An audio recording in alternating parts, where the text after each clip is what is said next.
Welcome back to my channel. जय श्री कृष्णा। द्रौपदी ने घटोत्कच के अहंकार भरे शब्द सुनते उन्हें अपने साथ कौरवों द्वारा किया गया अन्याय और अपमान की घटना याद की। क्रोधित होकर द्रौपदी ने भीमपुत्र घटोत्कच को ऐसा भयानक श्राप दे दिया जो किसी योद्धा के लिए मृत्युदंड से कम नहीं है। जाने द्रौपदी द्वारा घटोत्कच को दिए श्राप की कहानी। क्यों एक माँ ने अपने ही बेटे को दिया इतना बड़ा श्राप। जीवन में कभी भी किसी का अपमान नहीं करना चाहिए, क्योंकि जब कोई व्यक्ति किसी का अपमान करता है तो अपमानित व्यक्ति के मन में की पीड़ा से एक नकारात्मक ऊर्जा निकलती है। इस ऊर्जा का प्रभाव जीवन पर पड़ने से बुरे दिन की शुरुआत हो जाती है।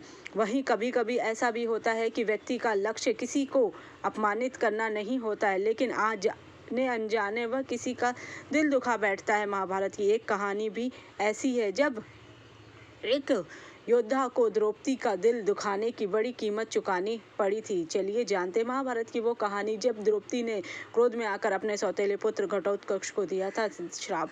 भीम के पुत्र घटोत्कच का जन्म राक्षसी हिरण्यवा से हुआ था, इसलिए घटोत्कच में भी मायावी शक्ति थी, क्योंकि वह एक राक्षसी का बेटा था। वह एक शक्तिशाली और अद्भुत योद्धा थे। अपनी ताकत से वह कौरव सेना को आसानी से हरा सकते। घटोत्कच को जन्म देने के बाद हिडिंबा ने उसे अपने साथ ले गई, क्योंकि पांडवों को कौरवों से विरुद्ध प्रतिशोध लेना था, अपने लक्ष्य पूरा करना था। यही कारण था कि कुंती ने भीम का विवाह हिडिंबा से करने के पहले एक शर्त रखी थी। हिडिंबा एक संतान होने के बाद वापस अपने कुल में लौट जाएगी। घटोत्कच बचपन से केवल अपनी माँ के साथ ही रहते थे, इसलिए अक्सर वह अपने पिता के बारे में पूछा करती थी। हिडिंबा भीम की वीरता की कहानियाँ घटोत्कच को सुनाया करती थी। बालक घटोत्कच अक्सर सवाल किया करता था कि वो राजमहल में जाकर अपने पिता के साथ क्यों नहीं रह सकते। इस सवाल के जवाब में हिडिंबा घटोत्कच को बताया करती थी कि महल की रानी द्रौपदी भीम की भी पत्नी है, इसलिए हिडिंबा को राजमहल में स्थान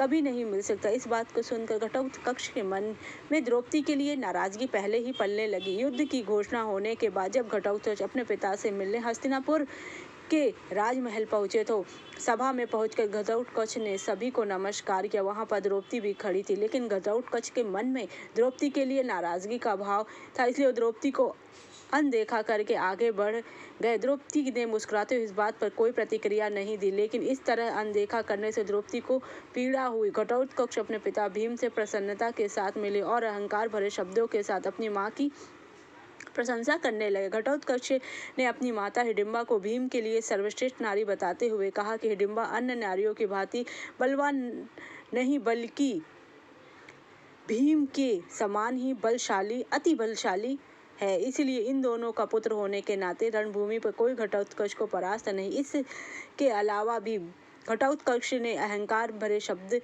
कहे। घटोत्कच के मुख से ऐसे अहंकार भरे शब्द सुनकर द्रौपदी काफी आहत हुई। उन्होंने घटोत्कच की बातें सुनकर यह तो अनुभव हो चुका है कि द्रौपदी को अबला कहकर घटोत्कच ने उन पर कटाक्ष किया। घटोत्कच के शब्द सुनकर द्रौपदी को भरी सभा में कौरवों द्वारा उनका अपमान करने की घटना भी याद आ गई। इस कारण द्रौपदी कुपित हो गई और उन्होंने घटोत्कच को श्राप दिया कि जिस बल का घटोत्कच का इतना अहंकार है, उस बल को उसे रणभूमि में दिखाने का मौका ही नहीं मिलेगा।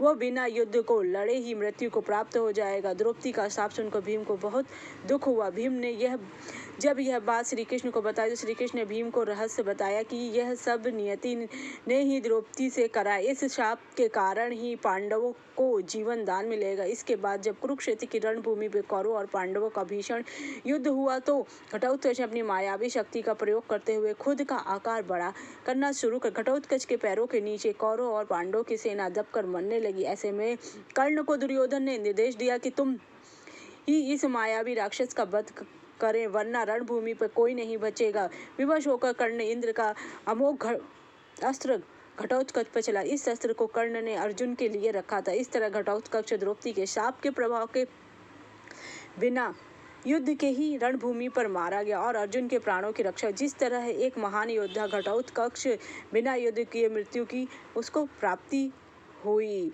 रणभूमि पर उसकी मृत्यु बहुत ही दुखद थी। जब उसकी मृत्यु हुई तो भगवान श्री कृष्ण मुस्कुरा रहे थे। यह देखकर भीम को बहुत ज़्यादा क्रोध आया। उन्होंने कहा कि यहाँ तो मेरे पुत्र की मृत्यु हो गई और आप माधव मुस्कुरा रहे हैं। तब भगवान श्री कृष्ण ने कहा कि मैं जानता था कि घटोत्कच मरेगा, लेकिन उसने ना चाहते हुए भी वह काम किया जो महाभारत में कोई अन्य योद्धा नहीं कर सकता था। उसने हम पांचों पांडवों की जान बचाई। अगर भूल से या जानबूझ के भी इंद्र द्वारा प्राप्त वह दिव्यास्त्र वह अर्जुन या पांडव में से किसी के ऊपर छोड़ देता तो महाभारत का परिणाम कुछ और होता। घटोत्कच महाभारत में हुए विद गति को प्राप्त, लेकिन पौराणिक कथाओं के अनुसार उसकी मृत्यु कर्ण के अमोघ बाण से हुई। द्रौपदी के श्राप के अनुसार ही वह अपनी मायावी शक्तियों का प्रयोग नहीं कर पाया था। अगर आपको मेरी जानकारी अच्छी लगी होगा तो मेरे चैनल को लाइक कीजिए, सब्सक्राइब कीजिए। जय श्री कृष्ण।